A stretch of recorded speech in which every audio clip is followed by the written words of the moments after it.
Good afternoon. I'm here in my office with my dog Dudley. He's a 2.5-year-old trained Walker Coonhound, we think. I didn't buy him. I adopted him from Humane Animal Rescue Pittsburgh, Northside and Western Avenue. I'll never buy a dog now. I'll always adopt. He was a stray who was picked up and needed a good home, and I hope now he has one. He's not living on the streets. He's living his best life out in the wilds of Gibsonia, about 20 miles north of Pittsburgh. So if you see a little dog head pop up, well, actually a great big dog, well, there he is. Don't be shocked.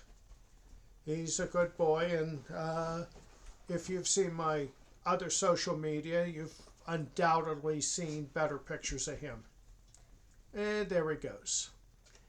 But to get to today's topic, I want to talk about one of the worst, most frightening, in fact, student projects I ever saw. And it was done by a gentleman who was supposed to write about a national security issue and a potential solution to it. And his approach was that we can address national security, in fact, public safety, two separate issues, in my view, with one approach, and that was to outlaw privacy. Now, some of you may know that privacy is not enshrined in the Constitution. However, it was established in the penumbra of the Constitution in the case of Griswold v. Connecticut in 1965. And Justice William O. Douglas wrote the opinion that in order to practice all of our other constitutional rights, you need privacy. And ever since then, the United States has recognized privacy as an essential right. Now, this could be overturned if some other court reviews and overturns Griswold, but I'm not sure it's going to happen.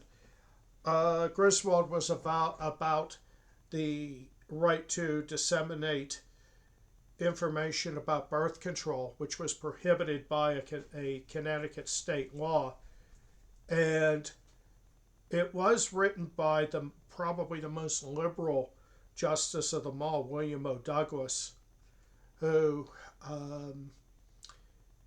I don't consider him a great justice, although he hung around an awful long time. And I know he was a disappointment to a lot of people on the left as well, who thought he might be a little more revolutionary than he was. But maybe someday Griswold will be revisited because his opinion, because it has his name on it, could make it vulnerable. But let's get to my student project here.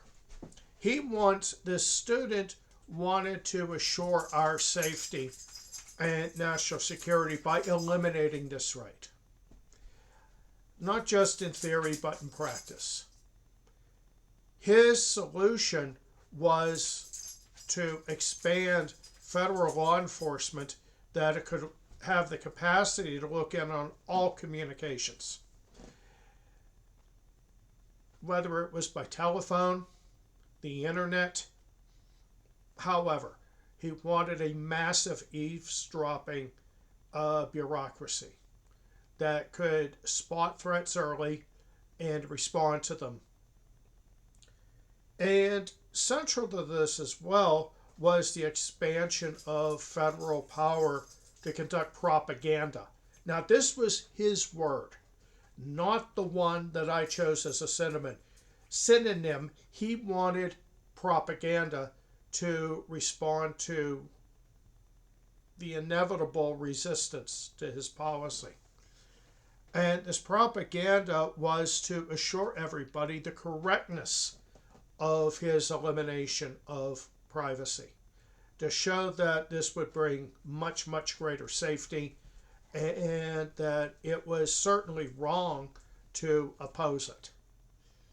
Now, start looking at this, that just from the angle of encouraging government propaganda for anything, but also we start with that and then go on to propaganda to justify the elimination of privacy and this massive expansion of federal power and law enforcement.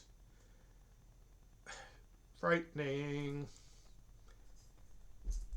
So you combine the loss of liberty with a propagandistic justification for it. Now, as I put in my feedback, this is all bad. It's scary. And it's scary that anyone would think of this and submit it in my class as a good idea.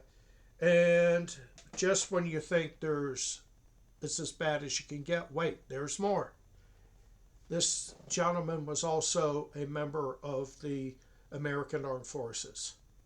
So here we have someone in the business of protecting America advocating for the destruction of an essential American right in the interest of public safety and national security.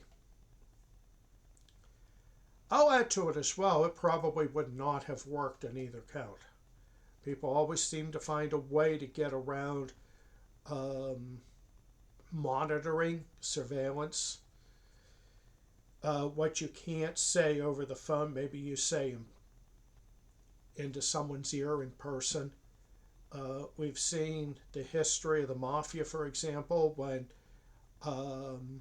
they thought their social clubs might be bugged, that they would take their business out into the street or into an apartment upstairs, as John Gotti famously did. They might even get rid of the social clubs altogether, or any other hangouts, and would strictly regulate their ability to communicate with each other to evade government surveillance. I don't see the American people as a whole as being any dumber than the mafia, and they would arrive at many of the same methods. So, of course, outlawing privacy isn't going to work from that angle. Secondly, will it assure security?